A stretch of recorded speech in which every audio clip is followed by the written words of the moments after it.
Definitely in a bubble. Like nothing justifies these prices besides speculation. And we're leading the way when it comes to a lot of these financial indicators where the States is behind us. So a bubble is the asset bubble, where asset prices get into bubble territory and get inflated from, and it's usually there's an environment that creates this, right? Case, I see the interest rates coming down significantly. What do you Mhm. see?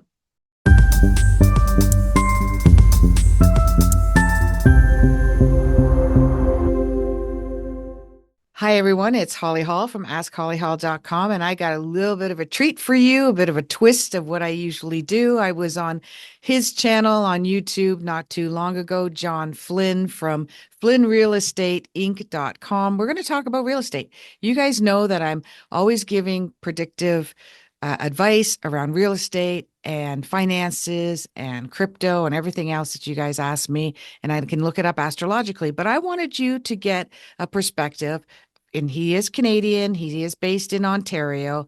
So if you're one of my many listeners that are all over the world, this can still be reflective of what's going on in the United States and in Canada. And Jon, welcome to my show. Hey, thanks, Holly. Yeah, thanks for having me.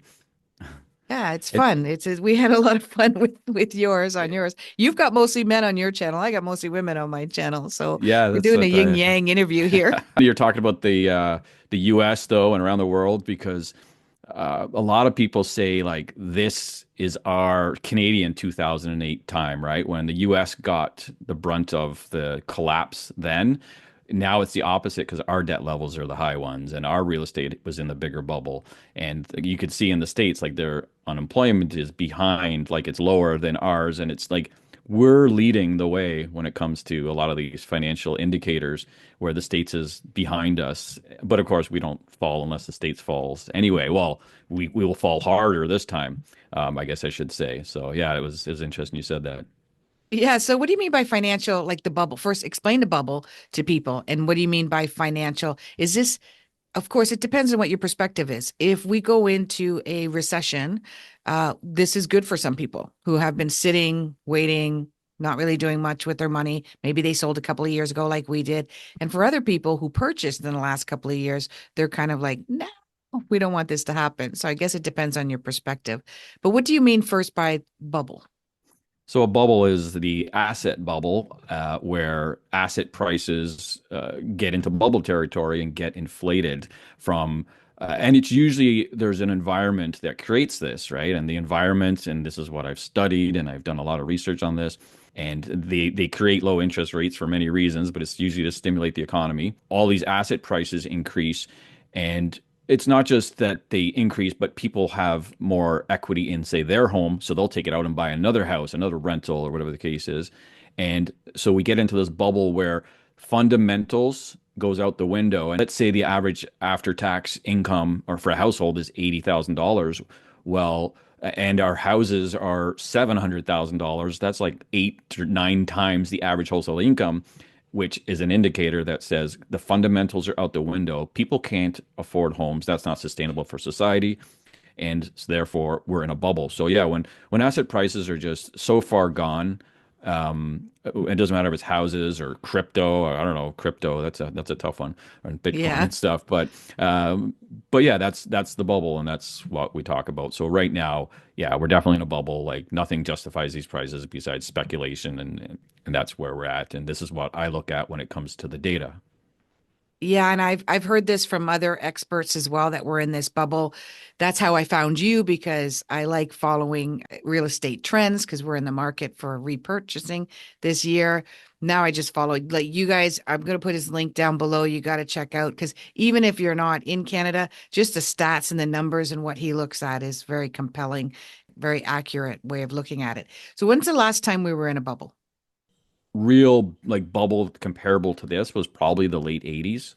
And Yeah. of course, that bubble popped and it took a decade to recover. And So now, so yeah, so big bubble comparable to what we are is, yeah, late 80s. okay.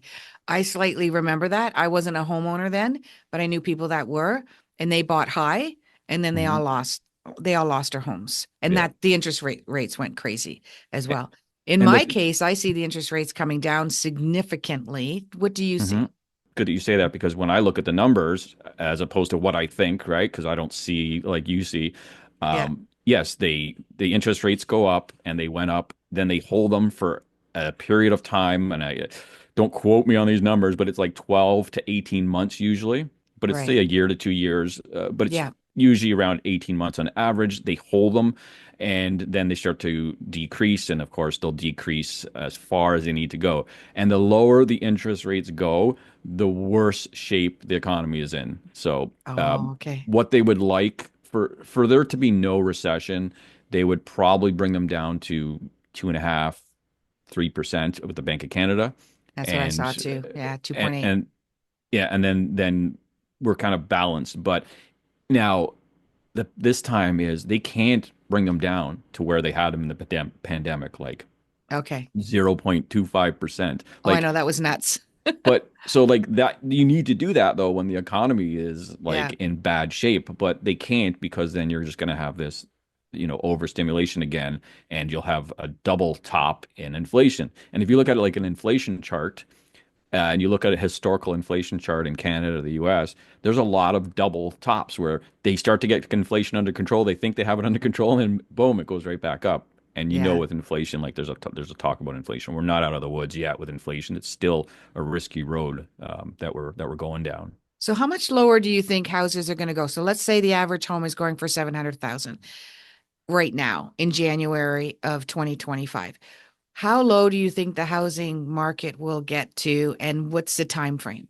It's a great question because I like this is what I look at. I look at these numbers and I've made forecasts, right? And we Mhm. talk about forecasts and predictions. I make forecasts, you make predictions, right? Yeah, So my different forecast, forecast. You're not yeah. using the stars, you're using stats. So, and I try to look at it different ways. And like you look at my past videos, probably ones from closer to a year and a half, 2 years ago, Yeah, I am calling for anywhere from like a 30 to 50% correction from the peak. That would be, and the peak was 2022, which was $815,000. So now we're at yeah. just under 700,000 or so, Okay. and that was 815,000.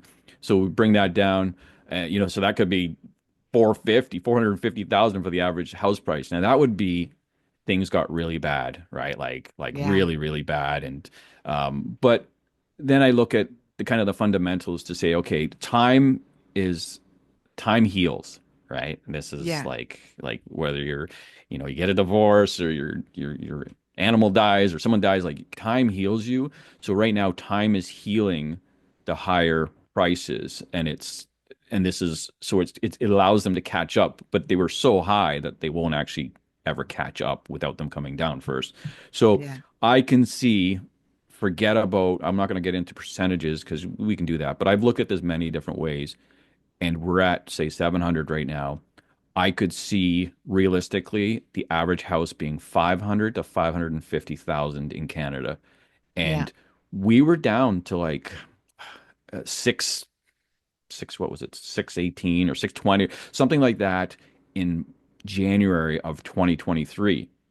Again, yeah. it's Oh, one of the yeah, lower months of the year. So we weren't far off of like 2020 prices. yeah, So, and it's like the stock market. Once you hit a certain level, then it's going to go to the next level. yeah, But yeah, so 500 to 550, which if the average house in Canada was 500 to 550 right now, that would still be way above what is sustainable. affordability. Yeah, Yeah, the affordability. Because let's say wages come up and the average household is now making $100,000 a year, and that's after tax, which is still a lot. Like we're probably closer to 80 after tax right now. But again, we're waiting for these numbers to show up at some point. 2017, the market was insane, and we're like, how can anyone afford a house? And look at the prices now. I remember reading something like once you get to four times the average income for house prices, you're getting into bad up territory, now and that like would make the new 450s, 500, which with regular kind of inflation and wage inflation, I should say, not regular um, So what time inflation. frame would you say? Like 6 months from now, you can see it dropping to 550? 3 months from now? My forecasts have called for buying opportunities to start anywhere from the end of last year till and into 2025. So this is when the opportunities start, not when this is like go out and buy because then you're going to miss the Not at its opportunity. peak. Yeah. No, so it's going to start this year a place in your neighborhood for $100,000 less than you could the year before. So maybe March, May, March till So May, the beginning yeah, of the drop. it could be mid to late spring, but we do always see a boost in the first few months of the year. So I would try to avoid like the first quarter of the year and focus on the second quarter and onwards. You have to account for inventory. Like you're saying every year the prices were at a certain amount, 700 and 720. But what was the inventory at that time? Like we have a pretty high inventory right now, right? Yeah, so Rob Merciglio, he's from Durham region, and he looks at the Treb data, and I pick up on what he says, right? And so the inventory is way up from the first 2 weeks in January or the first 10 days, whatever he did in January this year than it was last year. So we are seeing, and I look at the national numbers and the local numbers, and every year we're seeing more inventory come online. And so once you get into peak inventory, then you have the whole supply and demand issue.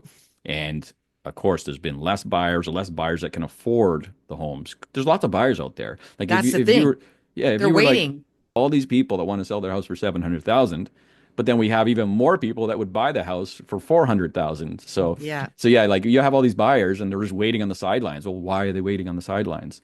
They're waiting for cheaper prices, right? And interest rates help, but you shouldn't be shopping by a mortgage payment. You should be shopping by the price of the house, right? No, they don't want expensive houses. Like Yeah. there's lots of $1.5 million houses out there. They want affordable houses that are not shoebox condos and that they can actually have a driveway, and especially in these parts, like in the suburban Yeah. parts where you live and I live. And this is the government. They're like, well, okay, well, we need more houses. Okay, well, let's just make them more expensive. Like they're literally that's what they say. Let's boost the the house prices even further, and then we'll just let people borrow more money, and that'll fix everything. And it's like, no, because now you're creating inflation. Because what happens is all the people out there that have been sitting in their house, that and then all of a sudden they're $200,000-300,000 richer because their equity went up, and they can Yeah. take it out and drive up the goods prices of other goods. Cars go up That's because, right. hey, now I can afford a car. I can just take the equity out of my house. And that's just what you don't want. You need financial stability and financial Well, it responsibility. creates more unemployment too. I mean, there's a lot of different factors that's creating unemployment right now in Canada. We won't get into that. But one Hmm. of them is now people have to have two jobs to be able to manage their lifestyle.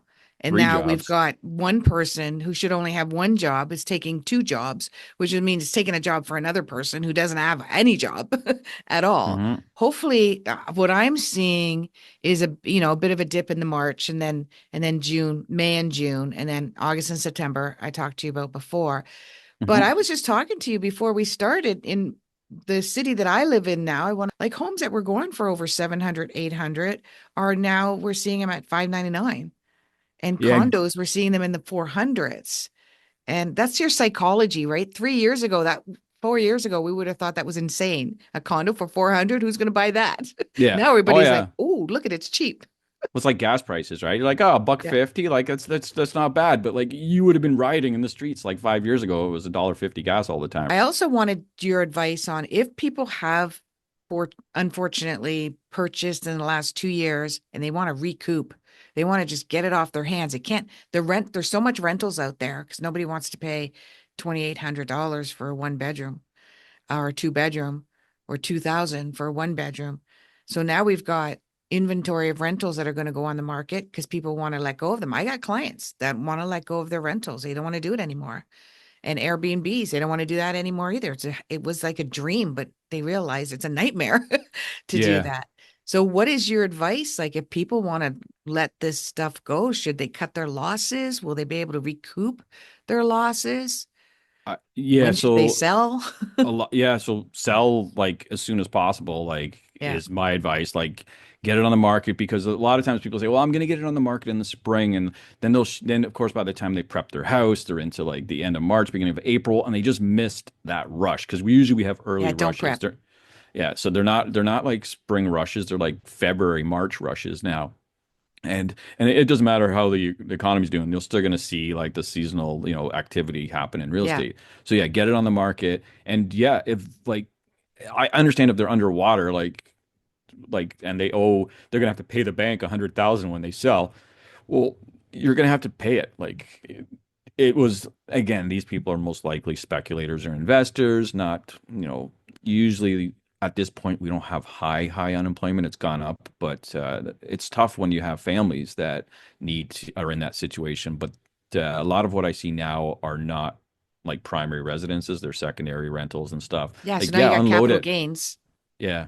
Unload it, get rid of it. Like the market, we're trending down. This is not just my opinion or like a reading, right? This is like statistically proven. Like prices are going lower every year. Don't wait. Don't wait, especially in Ontario. Like Vancouver's done pretty well. They got a different dynamic out there, a lot of overseas Hmm. stuff happening. But in Ontario, it's even worse. So yeah, just don't wait. Sell that property. I had houses yesterday in Fort Erie, and the lady's like, I want to be like 650. And I said, okay. And I'm showing her houses for seven something. And usually, traditionally, when an agent did that, you get mad. You're like, I told this agent I want to look at, and he's showing me houses for seven something. And I'm like, I'm showing you these houses because if you like some of them, I don't care what the price is, they're worth 650, and we're gonna offer them that. And we'll negotiate a bit, but like we're gonna get it for around that. And if they don't want to sell it, they can sit on the market. They're Like, and playing there on their is, emotions. They're yeah, playing on people that get greedy and needy, and they don't realize another that's where you house will come come in. along because people start dreaming about this house. They're putting furniture in their house. Their kids are walking to school from this house, and then their big dream bubble That's where you pops. come in. Deal Yeah, with their emotions. stop So it. yeah, like right now, people aren't thinking, "Hey, this is going to be the greatest year, and we're going to make lots of money, and the economy is booming." It's like, no, like you need to cut back. Inflation, we just went through inflation, and things are slowing. And that sentiment in the market, even if people have a job, they will still hold back. They'll say, I'm not buying a house. I just don't trust the markets to buy a new house or a used house. Do you think it'll stabilize? Yeah, you're going to have a new floor on prices. And of course, because you can't, materials and whatever else. So, Do you see new sales going up or repeat sales? it's gonna be the resale market. The new Yeah, sales are gonna continue to drop. that's what I'm I thought actually too. like this. It's gonna decline for years. Like we're gonna have like 2, 3 years probably at least of new home, not the prices Declining, alone, but the actual number of homes being built. being built. Yeah. Yeah. You have developers and builders and these condos, they're going bankrupt. They're like, So hmm in a nutshell, wrapping this up, anyone who wants to sell ASAP, hmm right, for this year, and the prices are probably going to go down in the to the late 400s to the 500s nationwide. You Yeah, see sorry, the I didn't. Sorry, I'll just interject. So I didn't, give you the timeline. We talked about it starting this yeah, year, and you can't call the bottom. So, yeah. but I expect like 2026 and 2027, the lowest. Like this is when we're going to be close to that bottom or sometime in that range, starting now, right? So I just want to kind of clarify. Yeah. I'm predicting for myself May, June. That's what I'm Mhm. predicting for my own personal chart, looking at my personal astrology. But any of my clients that are asking me, I've had clients say, I'm going to wait till June to sell. I'm going to wait till February to sell. Before I met you, I even told them, no, sell now, Mhm. ASAP. Third thing is the advice that you were giving to people is stay away from the new homes, try to buy an older home, right? Yep. Yeah, it's so the new homes are just so overvalued still. The new homes will force the resale down too. So, and My clients who ask me these real life questions all the time, and I walk them through it, just navigating through what's going on in the stars, which is a very ancient technique. But I follow people like yourself, and I have my own gut feeling, and we were in alignment with that. And I'm hmm glad that you could inject that because I can't give them these numbers and stats and history, and I don't know any of that. Yeah, yeah. No, So that was I think good. this is really good for them to be able to watch and see the alignment with the facts behind it too. Yeah, it was good. Yeah. Thanks for having me on. Thank you. Everybody, if you want to get a hold of Jon, go to FlynnRealEstateInc.com and definitely go to his YouTube channel down there. And yeah, enjoy. May the stars be with you and may all your dreams come true.